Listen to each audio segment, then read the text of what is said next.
Our next scene is from Mrs. Warren's Profession, also by Shaw. Written in 1893, this play did not reach production until 1902 because of the censor, and then only to a subscription audience. Shaw had embarked on a crusade designed to introduce to the stage subjects previously confined to political meetings, the courts, or the pulpit. Slum landlordism, religion, war, health, economics, and prostitution. Deliberately turning his back upon the variations and vagaries of sex attraction, Shaw aimed at the minds of his playgoers instead of at their emotions and physical sensations. As Shaw himself was a philosopher, he wanted an audience of philosophers, not merely a theater full of folk seeking titillating entertainment. Thought, not action, was therefore the staple of the Shavian theater, but thought salted with humor and talk enlivened with wit and eloquence provided a more rewarding type of entertainment than any the stage had previously offered. As Shaw himself put it, the naturalist playwright's job was to make the audience believe that real things were happening to real people. Where Ibsen specifically rejected all political programs, and Chekhov reflected the ideological ferment of his times without comment, Shaw held strong socialist convictions.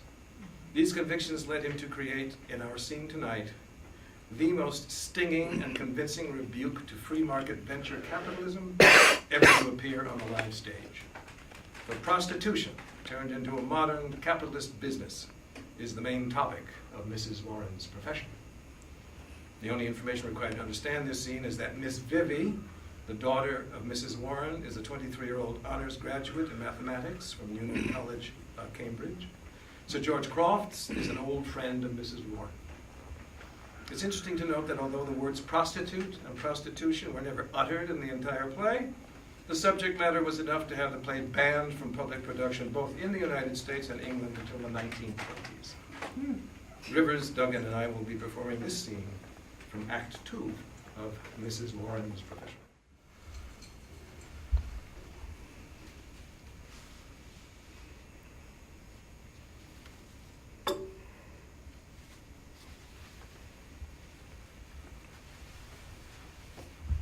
May I have a word, Miss Vivy? Certainly.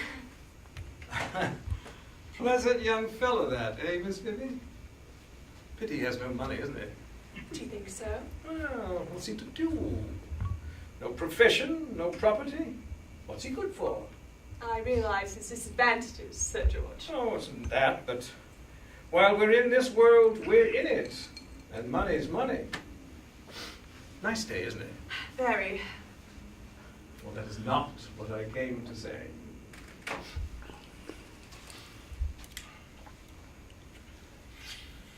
Now listen to me, Miss Vivy. I am quite aware that I am not a young ladies' man. Indeed, Sir George. No, to tell you the honest truth, I don't want to be one either. But when I say a thing, I mean it. When I feel a sentiment, I feel it in earnest. And what I value, I pay hard money for. That's the sort of man I am. Does you a great credit, I'm sure. Oh, I don't mean to praise myself. I have my faults. Heaven knows, no man is more aware of that than I. I know I'm not perfect. Yes, one of the advantages of being a middle-aged man, for I'm not a young man and I know it. But my code is a simple one, and I think a good one. Honor between man and man.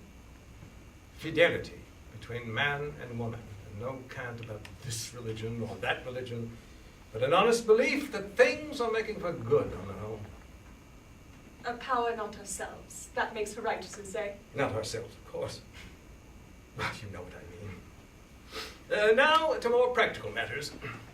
You may have an idea that I've flung my money about, but I haven't. I'm richer today than when I came into the property. I've used my knowledge of the world to invest my money in a way that other men have overlooked. Whatever else you can say of me, I'm a safe man from the money point of view. It's very kind of you to tell me all this. Come now, Miss Vivy. You don't have to pretend you don't understand what I'm driving at. I want to settle down with the Lady Crofts. I suppose you think me rather blunt, eh? Not at all. I am very much obliged to you being so definite and businesslike. I do appreciate the offer, the money, the position, Lady Crofts, and so on. But I think I will have to say no, if you don't mind. I'd rather not. Well, there's no hurry. It was only just to let you know, in case young Gardner should try and trap you. Leave the question open. My no is final. I won't go back from it. I'm an old man, 25 years older than you, a quarter of a century. Shan't live forever. And I'll make certain you're well off when I'm gone. I am proof against even that inducement, Sir George. Don't you think it best to take your answer? There's not the slightest chance of my altering it. Oh well. No matter. You know, I could tell you something that would change your mind fast enough, but I won't, because I'd rather earn you through honest affection. I was a great friend to your mother. You ask her if I wasn't. She'd never been able to afford your education, if it hadn't been for my help and advice. Not to mention the money I forwarded her. Not many men would have stood behind her as I have.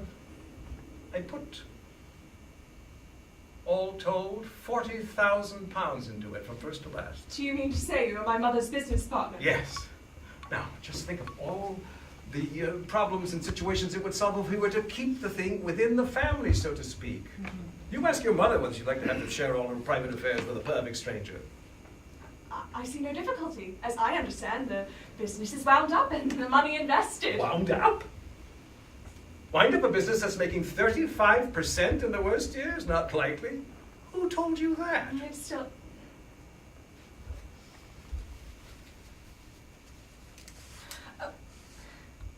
What business are you talking about? Well, it's not exactly what you call a high-class business in my set. The country set, you know. Our set it will be, if you would consider my offer. Not that there's anything mysterious about it. Don't think that.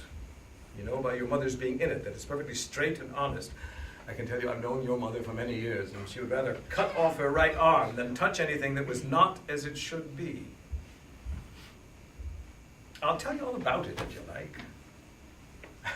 I don't know whether you've found in traveling how difficult it is to find a really comfortable private hotel. Yes, go on. Well, that's all it is. And your mother's an absolute genius at managing such things. We've got 2 in Ostend, 1 in Brussels, 1 in Paris, and 2 in Budapest. Of course, there is in with us, but we hold the majority of the capital, and your mother is indispensable as managing director. You'll notice, I dare say, she spends a great deal of time abroad. But you see, the thing is, you can't mention such things in society. Once you let slip the word hotel, well, everybody thinks you're running a public house. And you wouldn't want people thinking that of your mother now, would you? And that's why we're so discreet about it. And by the way, you will keep it to yourself, won't you? Since it's been a secret so long, it had better remain so. And this is the business you wish me to join you in? Oh, no. My wife won't be involved in business. You won't be in it any more than you've always been. I've always been. What do you mean? Well, only that you grew up on it. It's paid for your education and the dress you have on your back. Now, don't stick up your nose at business, Miss Vivie. Where would your Nunums and Gürtens be I don't without... care. I know where the business is. Who told you? Your partner, my mother! You beast! Just so! She should have had more consideration for you. I never have told you. I think you would have mentioned it once we were married. It would have been a convenient weapon for you to break me in with. I never considered that. On my honor as a gentleman, I didn't. It does not matter now.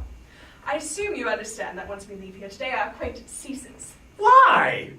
Is it for helping your mother? My mother was a poor woman who had no other choice but to do what she did. You are a wealthy gentleman who did so for the sake of 35%! You are a common sort of scoundrel. I think that is my opinion of you!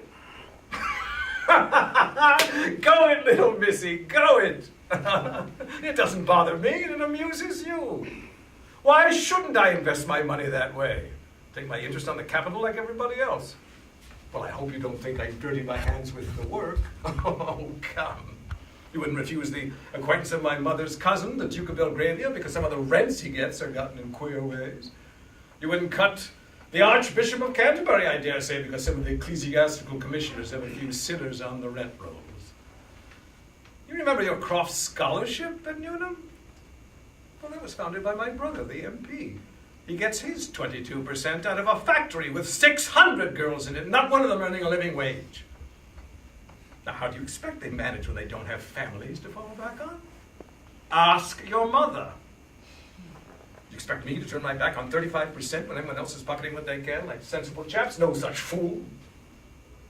If you are going to pick and choose your acquaintances on moral grounds, you may as well quit this country, unless you want to cut yourself off from all decent society. I suppose you might go on to point out that I myself never asked where the money I spent came from. I believe I'm just as bad as you are. Of course you are. And a good thing, too. What harm does it do, after all? So, you don't think me such a scoundrel now you've had time to think it over, eh? I have shared profits with you, and I just admitted you now into the familiarity of knowing what I think of you. Indeed you have. You know, I'm not such a bad sort, really. I don't go in for being superfine intellectually, but I'm full of honest feeling, and the old Crofts breed comes out in a certain instinctive hatred of anything low, which I'm sure you'll appreciate. Believe me, Miss Vivie, the world is not such a bad place as the croakers make out. As long as you don't fly openly in the face of society. Society doesn't ask any inconvenient questions. It makes short shrift of the cares who do. There are no secrets better kept than the secrets everybody guesses. In the class of people I can introduce you to, no lady or gentleman would go so far as to discuss my business affairs or your mother's. No man can offer you a safer position. I suppose you think you're getting on famously with me. Well, I hope I may flatter myself that you think better of me than you did at first. I should hardly think about you at all now. When I think about the society that tolerates you and the laws that protect you, when I think about how helpless 9 out of 10 young girls would be in the hands of you and my mother, an unmentionable woman and her candleless bully. Damn you! You need not. I feel among the damned already.